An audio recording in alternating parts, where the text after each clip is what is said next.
오랜만에 뵙습니다. 이 불출마 선언 전과 후 어떤 주변의 반응의 변화가 좀 어떤 게 있습니까? 너무 빠르지 않냐라는 분들도 있고 또 앞으로의 도전 공백을 걱정하시는 분들도 있고 또 저의 앞으로의 앞날을 걱정해 주시는 분들도 있고 그러네요. 예. 특히 중국 자본에 의한 난개발 그리고 제주의 이 농지에 대한 투기 이런 부분들을 강력하게 막았지 않습니까?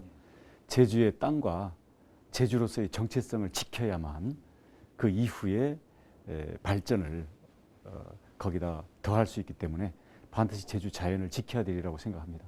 반대로 이건 정말 해보고 싶었는데 못해서 아쉬웠던 어떤 정책, 사업 있다면 어떤 게 있을까요? 오래된 수건 사업으로 제가 이어받아서 제 나름대로는 최선을 다해서 가장 획기적인 방안으로 제2공항을 성사를 시켰는데 아직까지 이게 확정 고시의 문턱을 못 넘고 있어서 마음이 무겁습니다. 대선에 나서겠다는 게 현재 문재인 정부에 뭔가 문제가 있기 때문이지 않습니까?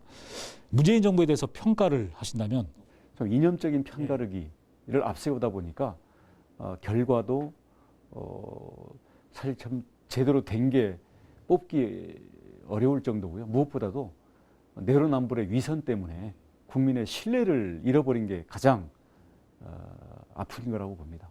특히 젊은 세대들이 이번 생에 내 집 한 칸이라도 마련할 수 있는 그 꿈을 어렵게 만들어 버렸는데 여기에 대해서 잘못을 인정도 안 하니까 국민들이 분노를 넘어서 신뢰를 회복하기가 쉽지 않을 거라고 봅니다. 경선 과정에서 다른 그 야권 주자들과 경합을 했을 때 그런 강점들이 있다면 어떤 게 있을 수 있을까요? 보수에서 가장 개혁적인 젊은 정치인으로서 저의 정치를 다져왔고요. 그다음 제가 50대의 이 세월은 제주에서의 행정으로 구체적인 결과와 여러 가지 이해관계와 갈등을 조정하는 역할이 있었던 거 아니겠습니까? 그래서 그런 면에서는 현실적인 개혁을 할 수 있는 그러한 믿음을 줄 수 있다고 생각하고 여권에서는 어떤 분이 대권 주자가 될 거라고 보십니까? 현재로는 이재명 지사가 가장 유력하다고 보는데요. 네, 소위 말하는 현 문 대통령에 대한 열성 지지자들이 그 이재명 지사에 대해서 근본적인 불안감과 불신을 지우지 못하기 때문에 막판에 어떤 변화가 일어날지 이 부분은 아무도 알 수 없다고 생각합니다. 윤석열 전 총장이 나름대로 자기를 있는 그대로 자기의 인간적인 면모라든지 국가 지도자로서 과연 어떤 것들이 갖춰져 있는지에 대해서 대신 국민들은 그걸 바로 있는 그대로 잘 평가를 할 겁니다. 그런 점에서는 경쟁을 통해서 이걸 증명해야 되는 시간이 앞에 놓여 있는 거고요. 몇 달 동안 치열한 그 검증과 함께 토론을 거칠 거기 때문에 거기에서 얼마나 이 준비되어 있는 모습들을 잘 보여줄 것인가 그런 면에서 변화무쌍한 그 역동적인 드라마가 기다리고 있다고 봅니다. 윤석열 전 총장이 그 국민의힘에다가 입당을 해서 대권 그 레이스를 진행할까요? 어떻게 전망하십니까? 그거는 당 분위기는 어떻습니까? 지금 본인한테 물어봐야죠. 지금 국민의힘 당대표 선거 과정에 대해서는 어떻게 보십니까?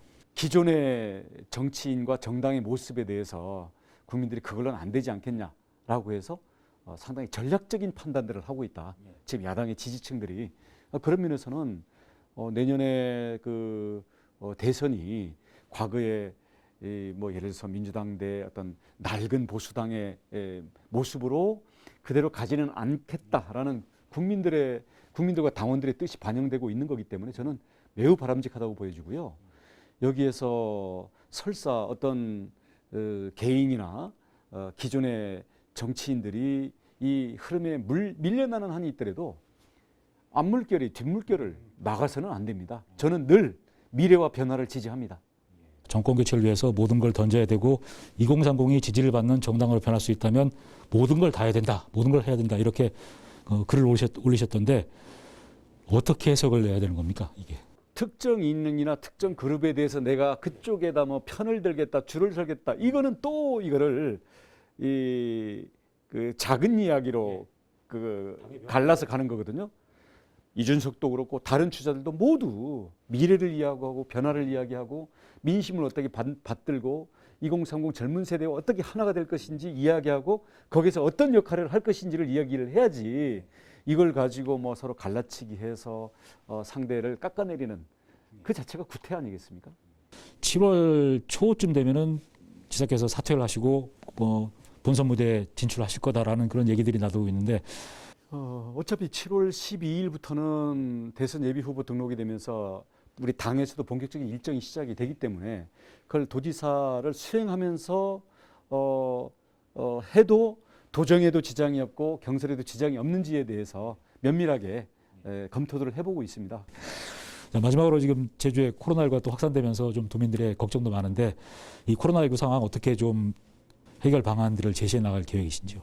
가슴이 아픈 거는 1년 5개월이 넘어가다 보니까 다들 지칠 대로 지치고 또 장사하시는 분, 또 아이들 키우는 분들 진짜 이름 말할 수가 없거든요. 그래서 이런 고통이 계속되는 거에 대해서 너무 가슴이 아프고요. 그래도 어쩌겠습니까? 이거 끝나야 끝나는 거고 또 백신까지 다 이게 보급이 돼야 우리가 그냥 안심하고 마스크를 벗을 수 있는 거기 때문에 힘들더라도 더 참자라고 말씀을 드리고요.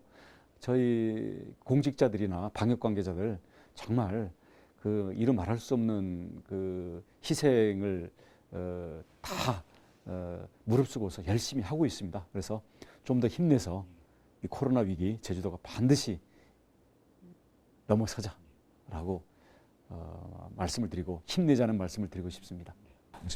오늘 말씀 감사합니다. 네, 고맙습니다. 예.